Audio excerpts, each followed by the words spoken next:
दिव्या को देखने लड़के वाले आए हैं, लेकिन उनकी बातों से लग रहा है कि वो लंबी लंबी फेंक रहे हैं। हमारे यहाँ 5 कार है, 7 बाइक्स है, फिर भी हम बस से आए हैं। वो क्या है ना कि हमें दिखावे का बिल्कुल शौक नहीं है। बड़ा नेक ख्याल है बेटा। लेकिन खुद की गाड़ी में बैठना दिखावा थोड़ी ना होता है। अरे हम दिल्ली से आए हैं, वहाँ पोल्यूशन बहुत है ना, तो हम गाड़ी में नहीं निकलते हैं। हाँ, ये उससे भी बड़ा नेक ख्याल है बेटा। लेकिन अगर आपको पोल्यूशन की इतनी चिंता है तो घर में 5 कार और 7 बाइक क्यों रखी है? अरे इतने पैसे हैं, फुर्सत में क्या करेंगे, कुछ ना कुछ खरीद लेते हैं। अभी पिछले ही हफ्ते एक हेलीकॉप्टर खरीदने का सोच रहा था। तो क्यों नहीं खरीदा? अरे उसके पंखे हवा ज्यादा देते हैं, हमारी माँ को ठंड बहुत लगती है ना, अब बुजुर्गों का ध्यान रखना पड़ता है ना। अरे वाह वाह, ये तो बहुत बड़ा ऊंचा और नेक ख्याल है। हम कैसे मान ले कि ये लोग झूठ नहीं बोल रहे हैं? अरे हमारा परिवार झूठ नहीं बोलता। दिल्ली शहर में किसी से भी पूछ लीजिएगा, हमारे बेटे का बड़े लोगों में उठना बैठना है। हाँ। अरे छोटो चुप रह, इतने बड़े लोग हैं, झूठ क्यों बोलेंगे? हमारी फैक्ट्री है, और ऐसी फैक्ट्री कि यहाँ ग्राहक आया, इधर सामान बनाया जल्दी जल्दी, और हम हर काम ना जल्दी करते हैं। हाँ। वही तो, तब जल्दी जल्दी अपनी बेटी का हाथ हमारे बेटे के हाथ में दे दीजिए। दिव्या के पिताजी दिव्या के भाई छोटू की एक भी बात न मानते हुए दिव्या की शादी दिल्ली के इस फेंकू परिवार में करवा देते हैं। जब दिव्या ससुराल पहुंचती है तब आपकी कार्स और बाइक्स कहाँ है? मुझे बाहर जाना था किसी काम से। कार और बाइक्स? कौन सी कार और बाइक्स? अरे जब आप मुझे देखने आए थे तो कहा था ना कि आपके यहाँ 5 कार्स हैं और 7 बाइक्स हैं। हाँ हाँ, उस दिन थी, आज नहीं है। है? आज कहाँ गई? अरे जिनकी थी वो ले गए।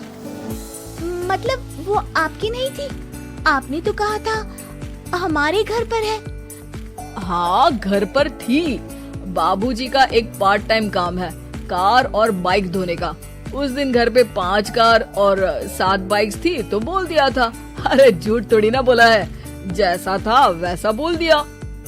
और वो हेलीकॉप्टर खरीदने वाली बात, वो झूठ थी क्या? अरे बिल्कुल नहीं, शहर में एक नई कंपनी आई है पंखे की, जिसके पंखे बड़े हैं। कंपनी का नाम हेलीकॉप्टर रखा है। जब लेने गए तो हवा बहुत तेज फेंक रहा था, तो माँ ने बोला ठंडी लगेगी बेटा। वैसे भी दिल्ली में ठंड ज्यादा होती है ना। झूठ कहाँ बोला मैंने, जैसा था वैसा बोल दिया। हे भगवान, और वो फैक्ट्री वाली बात, इधर ग्राहक आया उधर सामान तैयार। अरे वो भी तो बिल्कुल सही है। मेरा ना पानी पूरी का ठेला है, इधर ग्राहक आता है उधर पानी पूरी बना देता हूँ। अरे झूठ कहाँ बोला, जैसा था वैसा बोल दिया। हे राम, मेरे तो कर्म फूट गए। आपने तो कहा था कि आप लोगों का बड़े लोगों में उठना बैठना है। अरे है तो, पहले मैं बहुत बड़े लोगों के यहाँ नौकर था। जब भी कोई गलती करता तो वो मुझसे उठक बैठक लगवा देते। हो गया ना बड़े लोगों में उठना बैठना। दिव्या अपने साथ हुए धोखे पर रोने लगती है और ठान लेती है कि वो ससुराल वालों को लाइन पर लाकर ही रहेगी और उनकी ये झूठ बोलने वाली आदत छुड़वा कर रहेगी। आप लोग खाने में क्या लेंगे? करेला खा लूंगा। अरे मुझे तो टिंडे खाने हैं। कद्दू खाऊंगा।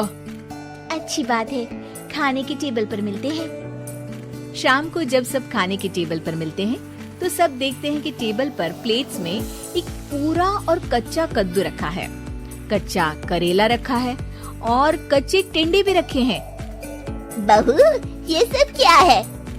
ससुर जी के लिए करेले, आपके लिए टिंडे और श्रवण जी के लिए कद्दू।